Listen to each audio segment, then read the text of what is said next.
Tibay! Kapal ni Kims! Lakas!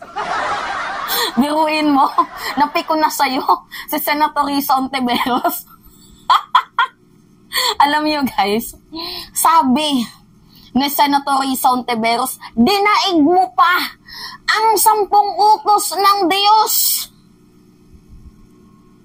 Feeling above the law and feeling superior kasi guys, yung hugot ni Senator Risa Ontiveros kung bakit niya nasabi na dinaig pa ni Pacquiao ang 10 utos ng Diyos, naglabas kasi guys ng 17 kondisyon itong si Pacquiao para dumalo sa Senado. Ang inang yan. Kahit din ako mapipikon din ako guys. Diba? Imagine ginamit na lahat ng karapatan mo. May unang pagkakataon, pangalawang pagkakataon, umabot pa sa pangatlo. Dumaan ka na sa rule of law, dinadaan ka pa sa due process, 'di ba? Talagang hindi ka pinupursige ng gobyerno, pero sumusunod sila sa batas, 'di ba? Ginamit na lahat ng karapatan mo tapos sasabihin mo, maglalabas ka ng 17 utos para umattend sa Senado. Tibay. Tibay guys. Tapos ito yung malala. Yung isa sa 17 utos, nasa 14 ata na number itong utos ni Pacquiao, ginawa niya to kay Bro Eli noon. Tingnan nyo guys mamaya papakinig ko sa inyo na up to this moment, pera pa din yung nasa isip ni Pacquiao. Mukhang pera talaga. Tibay. Ang gusto kasing mangyari ni Kibuloy guys, yung Senado ang sumunod sa kanya at hindi siya yung susunod sa utos ng Senado. Mantakin mo, lakas ng amats. Ba talaga yung mga fentanyl boys? So ngayon guys, samahan natin ma-stress itong si Senator Risa Ontiveros. Awit. Anyway, panoodin natin. Pupunta ako sa hearing, pero sa 17 kondisyon. First time ko makabalita ng ganito, sa totoo lang. Dinaig pa ni Pastor Kibuloy ang 10 utos ng Diyos. At ang masasabi ko lang dyan, bakit ang Senado ang mag-a-adjust sa kanya? The Senate will not bend its rules and procedures for you, Pastor Kibuloy. Even if you are, as you say, a self-appointed son of God. Hindi kami para utusan mo. You will not mock the system of checks and balances during our watch. And this is not up for debate. Imbes na pinanindigan sana ni Kibuloy ang pag-astang hambog, nagpakita na lang sana siya sa Senado at nagbigay ng statement on record ukol sa mga bintang laban sa kanya. Napakarami na niyang sinayang na oras at pagkakataon. Tungkol naman sa pirmahan para i-block ang contempt order laban kay Kibuloy, ang huli nating balita ay 4 pa rin sila. At ang masasabi ko naman dyan ay Happy International Women's Month pa rin sa aking mga colleagues. Of course, I respect the prerogatives of my fellow senators, pero may kaunting oras pa naman para ma-review nila ang mga testimonya ng mga witnesses sa ating mga hearings, lalo na ang mga kababaihan. Siyempre, hopeful pa rin ako na maitataguyod natin ang mga prinsipyo ng transparency, accountability, at moral responsibility. Yan. Diba? Mantakin mo.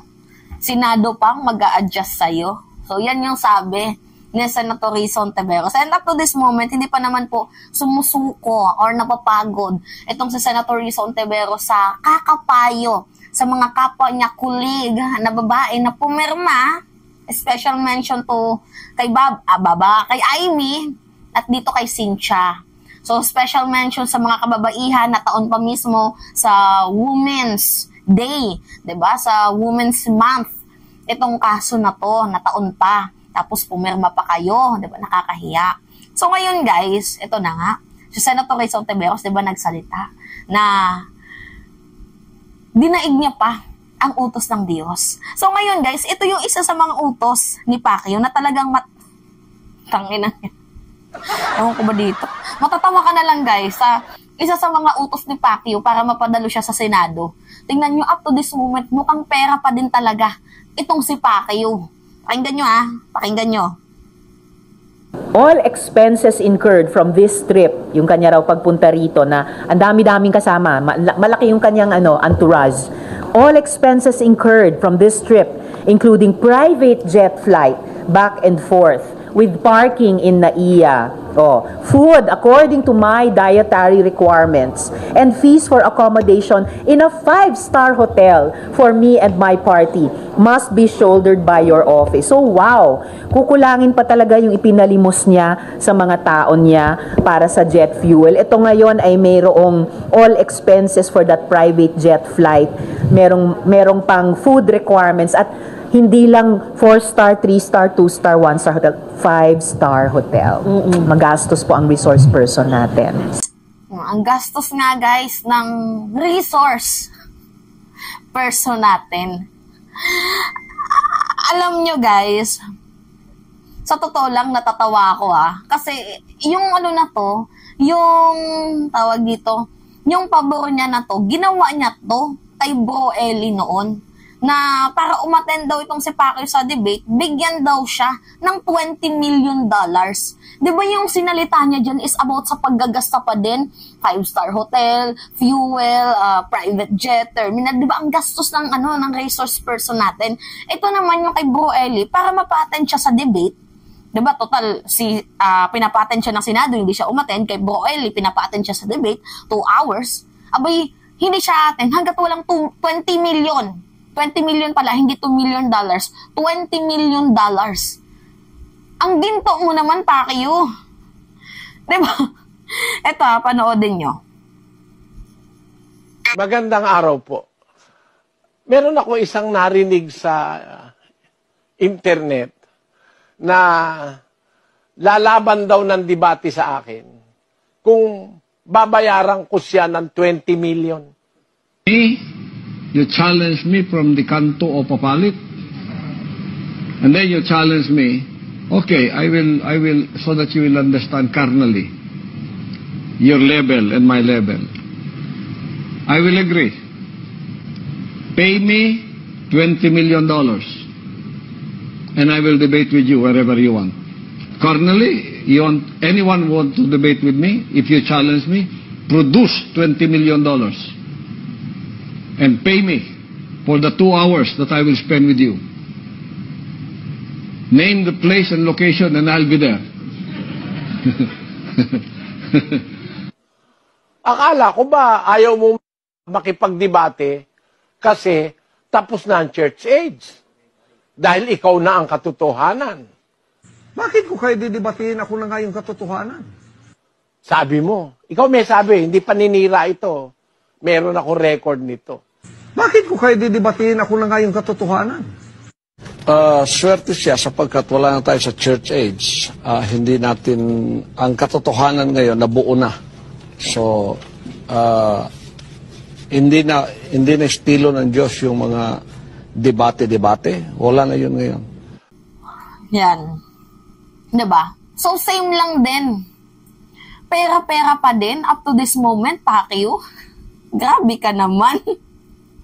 Diba? Kahit minsan kahihiyan na lang. Diba sana? Ginawa na. Lahat ng pwedeng karapatan mo, binigay na sa'yo. Tapos at the end of the day, pera-pera ka pa din. Mukhang pera ka ba? Pacquiao. Kasi sabi nga ni Senator Risa Ontiveros dyan sa kanyang press conference, matatapos itong debate na to, itong argumento na to, itong Senate hearing na to, kapag umattend siya. Kasi siya lang naman daw po ang inaantay. Diba? So, kung hindi ka a-appear, bukas na yung huling araw, huling hantungan.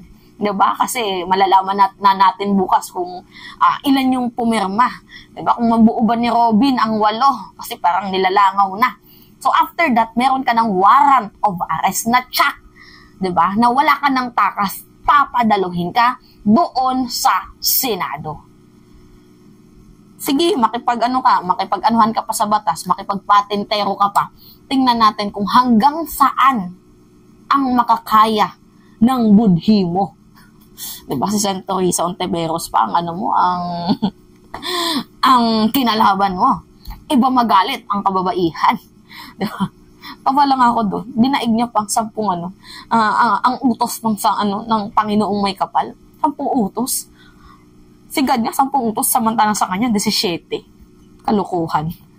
Anyway, yun lamang ho guys. So that's me again. Si Mima Alicia nyo. Nagbabalik ulit para sa atin panibagong video.